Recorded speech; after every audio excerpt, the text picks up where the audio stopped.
Welcome to ಆರಂಭ dot Kannada YouTube channel. ಈ ಬಾರಿಯ ಮುಂಗಾರು ಮಳೆ ರೈತರಿಗೆ ಅಷ್ಟೊಂದು ಆಶಾದಾಯಕವಾಗಿಲ್ಲ. ಮುಂಗಾರು ಮಳೆ ಆಲ್ರೆಡಿ ಕೈ ಕೊಟ್ಟಿದ್ದು ಪರಿಸ್ಥಿತಿ ತುಂಬಾ ಚಿಂತಾಜನಕವಾಗಿದೆ. ಈ ನಡುವೆ ಮುಂಗಾರು ಮಳೆಯ ಆರಂಭದಲ್ಲಿ ಬಂದಂತಹ ಒಂದೆರಡು ಮಳೆಗಳಿಗೆ ಬಿತ್ತನೆ ಮಾಡಿದಂತಹ ರೈತರ ಪರಿಸ್ಥಿತಿ ಅಂತೂ ಹೇಳುತ್ತಿರಲು.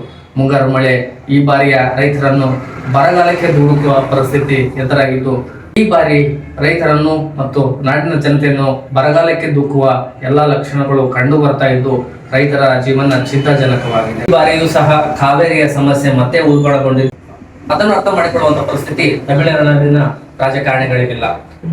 ಕಾವೇರಿ ನದಿಯಲ್ಲಿ ನೀರಿನ ಮಟ್ಟ ಕಡಿಮೆ ಇದ್ದರೂ ಅದನ್ನು ಒಪ್ಪಿಕೊಳ್ಳದಂತಹ ತಮಿಳುನಾಡು ಸರ್ಕಾರ ತನ್ನಾಟವನ್ನು ತಾನು ಬಿಡ್ತಾ ಇಲ್ಲ. CWMA ಮುಂದೆ ಹೋಗಿ ತಮಗೆ ಬಿಡಬೇಕಾದಂತಹ ನೀರನ್ನು ಬಿಡಲೇಬೇಕು ಅಂತ ಹಠ ಮಾಡಿ ಕುಳಿತಿದೆ. ಈಗ ಜುಲೈ ತಿಂಗಳ ಕೋಟಾದ 31.24 TMC ನೀರನ್ನು ಬಿಡ್ಲಿಕ್ಕೆ ಒತ್ತಾಯ ಮಾಡ್ತಾ ಇದೆ. ಆದ್ರೆ ವಾಸ್ತವತೆನೇ ಬೇರೆ ಇದೆ.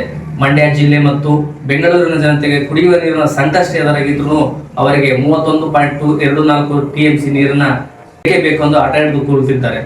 ಅದಲ್ಲದೆ ಜೂನ್ ತಿಂಗಳ ಡಾಟಾವನ್ನು ತೆಗೆದುಕೊಂಡು CWMA ಮುಂದೆ ಹೋಗಿ ನೀರು ಬಿಡ್ತಾ ಇಲ್ಲ, ಕಡಿಮೆ ನೀರು ಬಿಡ್ತಾ ಇದ್ದಾರೆ ಅಂತ ದೂರು ಕೊಡ್ತಾ ಇದ್ದಾರೆ. ಈ ಬಾರಿಯ ಬರಗಾಲದ ಪರಿಸ್ಥಿತಿ ಎದುರಾದ್ರೆ ಕುಡಿಯುವ ನೀರಿಗೆ, ಬೆಳೆಗಳಿಗೆ ಎಲ್ಲದಕ್ಕೂ ಸಮಸ್ಯೆ ಆಗಲಿದೆ ಅಂತ ಅವರು ಅರ್ಥ ಮಾಡಿಕೊಂಡ್ರೆ ಒಳ್ಳೆಯದು ಅಂತ ನಮ್ಮ ಅನಿಸಿಕೆ. ಹೊಸದಾಗಿ ಆಯ್ಕೆಯಾಗಿರುವಂತಹ CM ಥಳಪತಿ ವಿಜಯ್ ಅವರು ಸಹ ಮೇಕೆದಾಟುಗೆ ಅಪೋಸಿಷನ್ ತೋರಿಸ್ತಾ ಇದ್ದಾರೆ. ಒಟ್ಟಾರೆ ಹೇಳಬೇಕಾದ್ರೆ ಈ ತಮಿಳುನಾಡಿನ ರಾಜಕೀಯ ನಿಂತಿರೋದು ಕಾವೇರಿ ನದಿ ಮೇಲೆ ಅನಿಸುತ್ತೆ. ಕಾವೇರಿ ನದಿಯಲ್ಲಿ ನೀರಿಲ್ಲ, ಜನರಿಗೆ ಕುಡಿಯೋದಕ್ಕೆ ಸಮಸ್ಯೆ ಆಗ್ತಾ ಇದೆ, ಬೆಳೆಗಳಿಗೆ ನೀರು ಹಾಯಿಸಲಿಕ್ಕೆ ನೀರಿಲ್ಲ, ಮಳೆ ಬೇರೆ ಆಗ್ತಾ ಇಲ್ಲ. ಇದೆಲ್ಲದ ನಡುವೆ ರೈತ ಸಂಕಷ್ಟದಲ್ಲಿ ಸಿಲುಕಿರುವ ಕಡೆಗೆ ಕಾಣಿಸ್ತಾನೆ ಇಲ್ಲ. ಹೆಚ್ಚು ಕಡಿಮೆ ಮಳೆಗಾಲದ ಮಧ್ಯಭಾಗದಲ್ಲಿ ಬಂದು ನಿಂತಿದ್ದೇವೆ, ಮಳೆನೇ ಆಗ್ತಾ ಇಲ್ಲ. ಆದರೆ ಇವರಿಗೆ ನೀರು ಎಲ್ಲಿಂದ ಬಿಡೋದು ಅಂತ ವಾಸ್ತವತೆಯನ್ನು ಅರ್ಥ ಮಾಡಿಸುವವರು ಯಾರು ಅಂತಾನೆ ಗೊತ್ತಾಗ್ತಾ ಇಲ್ಲ. ಅವರಿಗೆ ಅವರ ಕೋಟದ ನೀರನ್ನು ಬಿಡಿ ಅಂತ ಹೇಳ್ತಿದ್ದಾರೆ ಅಷ್ಟೇ ಹೊರತು ಅಲ್ಲಿ ಎಷ್ಟು ನೀರಿದೆ, ಅಲ್ಲಿನ ವಾಸ್ತವತೆ ಏನು ಅಂತ ಅರ್ಥ ಮಾಡಿಕೊಳ್ಳುವಂತ ಮನಸ್ಥಿತಿ ಅವರಿಗೆ ದೇವರು ಯಾವಾಗ ಕೊಡ್ತಾನೋ ಗೊತ್ತಿಲ್ಲ.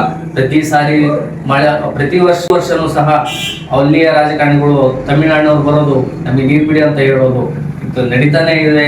ನೀರಿದ್ದಾಗ ನೀರು ಬಿಟ್ಟು ಆಗಿದೆ. ಈಗ ನೀರಿಲ್ಲದೆ ಇರೋ ಸಂದರ್ಭದಲ್ಲಿ ಇಲ್ಲಿಂದ ನೀರು ಏನಾದ್ರೂ ಒಂದು ಒಳ್ಳೆ ರೀತಿಯ ಮಳೆಗಾಲ ರೀಸ್ಟಾರ್ಟ್ ಆಗ್ಲಿ, ಮತ್ತೆ ಮಳೆ ಬರ್ಲಿಕ್ಕೆ ಶುರು ಆಗ್ಲಿ, ಇಲ್ಲಿಂದನಾದ್ರೂ ಮಳೆಗಾಲ ಚೆನ್ನಾಗಿ ರೈತರಿಗೆ ಒಳ್ಳೆ ಬೆಳೆ ಬೆಳೆದು ರೈತರು ಖುಷಿಯಾಗಿರ್ಲಿ ಅಂತ ಆಶಿಸ್ತಾ ಈ ವಿಡಿಯೋವನ್ನು ಮುಗಿಸ್ತಾ ಇದ್ದೀವಿ. ಕಾವೇರಿಯ ಸಮಸ್ಯೆ ಅಂತ ಬಂದಾಗ ತಮಿಳುನಾಡಿನವರು ಯಾವತ್ತೂ ಮನಸ್ಸು ಮರುಗೋದಿಲ್ಲ. ತಮಿಳುನಾಡಿನವರು ಹಿಡಿದ ಹಠವಾಗಿರುತ್ತೆ. ಆದ್ರೆ ಈ ಸಾರಿನಾದ್ರೂ ಅವ್ರಿಗೆ ಆ ದೇವರು ಬುದ್ಧಿ ಕೊಡ್ಲಿ. ಯಾಕಂದ್ರೆ ಇಲ್ಲಿ ಕುಡಿಯೋ ನೀರಿಗೆ ಸಮಸ್ಯೆ ಇಟ್ಕೊಂಡು ನಮ್ಗೆ ಅಷ್ಟು TMC ಕೊಡಿ, ಇಷ್ಟು TMC ಕೊಡಿ ಅಂತ ಹಠ ಹಿಡಿದು ಕೂತ್ಕೊಟ್ರೆ ವಾಸ್ತವತೆನ ಅರ್ಥ ಮಾಡ್ಕೊಳ್ಳೋರಾದ್ರು ಯಾರು? ಮುಂಗಾರು ಅಟ್ಲೀಸ್ಟ್ ಮುಂಬರುವ ದಿನಗಳ ರೈತರಿಗೆ ಒಳ್ಳೆ ಬೆಳೆನ ಕೊಡ್ಲಿ ಅಂತ ಆಶಿಸ್ತಾ ಈ ವಿಡಿಯೋನ ಮುಗಿಸ್ತಾ. ವಿಡಿಯೋ ಇಷ್ಟ ಆದರೆ ಶೇರ್ ಮಾಡಿ, ಲೈಕ್ ಮಾಡಿ, ಕಮೆಂಟ್ ಮಾಡಿ ಮತ್ತು ಚಾನಲ್ಗೆ ಹೊಸಬರಾಗಿದ್ದರೆ ಸಬ್ಸ್ಕ್ರೈಬ್ ಮಾಡ್ಕೊಳ್ಳಿ. Thank you.